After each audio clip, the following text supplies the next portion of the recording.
اوناسس نامی ایک یونان کا شخص تھا جو بہت امیر کبیر تھا. وہ نمبر لگتے ہیں نا، 8ویں نمبر پہ اور 7ویں نمبر پہ، 6 نمبر پہ دنیا کا امیر ترین شخص کون ہے. تو کسی زمانے میں وہ ان نمبروں میں تھا. تو اس کی آنکھوں کے یہ پپوٹے کام کرنا چھوڑ گئے. ڈاکٹر سلوشن ٹیپ لگا کے اس کی آنکھ کھول دیتا تھا، سلوشن ٹیپ لگا کے بند کر دیتا تھا اور وہ سو جاتا تھا. پھر وہ کھولتا اور جو ہے وہ اس کو دیکھنا ملتا. تو یہ آٹومیٹک سسٹم خراب ہو گیا. تو کسی نے اوناسس سے ایک دن پوچھا کہ تیری زندگی کی سب سے بڑی خواہش کیا ہے؟ یہ جہازوں کے بیڑے تیرے ہیں، یہ اتنے بڑے کاروبار ہیں، تا حد نظر پھیلے ہوئے بنگلے، اتنا کچھ، تو کوئی خواہش رہ گئی ہے؟ اس نے کہا ہاں، ایک میری خواہش رہ گئی ہے. تو سننے والے نے کہا کہ کیا؟ کہا کاش کہ اپنی آنکھیں اپنی مرضی سے کھول سکوں، یہ میری خواہش ہے. تو اس نے کہا کہ اگر اس کے لیے تجھے کوئی پیسے لگانے پڑے تو کتنے کو پیسے لگائے گا؟ کہا ساری دولت لگا دوں گا. کاش کہ اپنی آنکھیں تو اپنی مرضی سے کھول سکوں.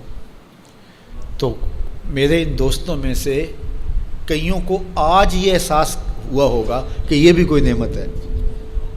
اور جو 24 گھنٹے ہمارے ساتھ ہے، تو اتنی نعمتیں ہیں ہمارے اوپر اللہ کی، اور اس کو ہم اپنے حساب سے چھوٹا یا بڑا کہہ لیتے ہیں، لیکن وہ اتنی بڑی ہیں کہ اگر وہ چھن جائیں تو پھر پتہ چلتا ہے کہ جو ہے وہ کتنی بڑی نعمت سے ہم محروم ہو گئے. وہ میرے ایک ملنے والے ہیں، ان کے منہ میں لعاب کی مقدار کم ہے، جس کو ہم نے کبھی سوچا بھی نہیں کہ یہ بھی کوئی نعمت ہے.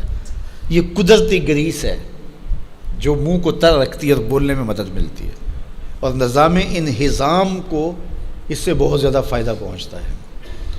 لیکن ان کا مسئلہ کیا ہے کہ مقدار کم ہے. تو اب وہ 5-7 منٹ نہیں بول سکتے، بولیں گے تو جو ہے وہ سارا منہ خشک ہو جائے گا. میاں مسئلہ کیا ہے؟ لعاب کم آتا ہے، لعاب کی مقدار تھوڑی ہے. تو کبھی اس کو بھی کسی نے نعمت سمجھا، لیکن یہ کتنی بڑی نعمت ہے. وہ کسی علاقے میں انہوں نے یہ کیا کہ یہ مینڈک نہیں ہوتے، مینڈک، یہ انہوں نے وہاں سے ختم کروا دی، دوائی ایسی ڈالی کہ یہ آواز نکالتے ہیں یا اس طرح کا وہ مسئلہ ہوا. تو اب کیا ہوا کہ چاول کی فصل پر ایسی سنڈیاں آ گئیں کہ جس کا کوئی علاج ہی نہیں تھا. تو یہ پانی کے اندر جو مینڈکیں ہوتی ہیں، یہ ان حشرات کو کھاتی ہیں جو فصل کے لیے نقصان دہ ہوتی ہیں. تو اب وہ مینڈکیں ڈھونڈتے پھرتے ہیں. اب ہمیں نہیں پتہ کہ کون سی چیز کتنی بڑی نعمت. یہ کیچوا ہوتا ہے، کیچوا کبھی آپ نے دیکھا جس کو وہ ہم اپنی پنجابی میں گنڈویا کہتے ہیں. کبھی آپ نے سوچا کہ اس کا سلسلہ کیا ہے؟ یہ مٹی کھاتا ہے، ایک طرف سے دوسری طرف سے نکال دیتا ہے. اور اب ہمارے ادھر ایک ذمہ دار تھا، تو وہ بچوں کو پیسے دیتا تھا کہ وہ لے کر کے اور اپنی فصلوں میں چھوڑتا تھا.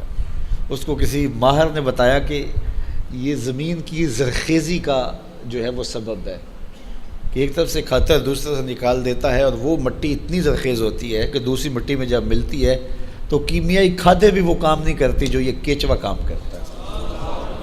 ہمیں پتہ ہی نہیں ہے کہ ہمارے اطراف میں اللہ نے کتنی نعمتیں ہمارے لیے پھیلائی ہوئی ہیں. تو اس لیے اس کا ایک نظام ہے. یہ دنیا کچھ نہیں ہے، اللہ کے قبضے میں سب کچھ. تو سب سے بڑی بات یہ ہے کہ اللہ آپ کو خیر کی راہ عطا کر دے. بس بعض کا جو دنیا کی دولتیں دی جاتی ہیں، یہ آزمائش ہوتی ہیں، یہ آزمائش ہوتی ہیں.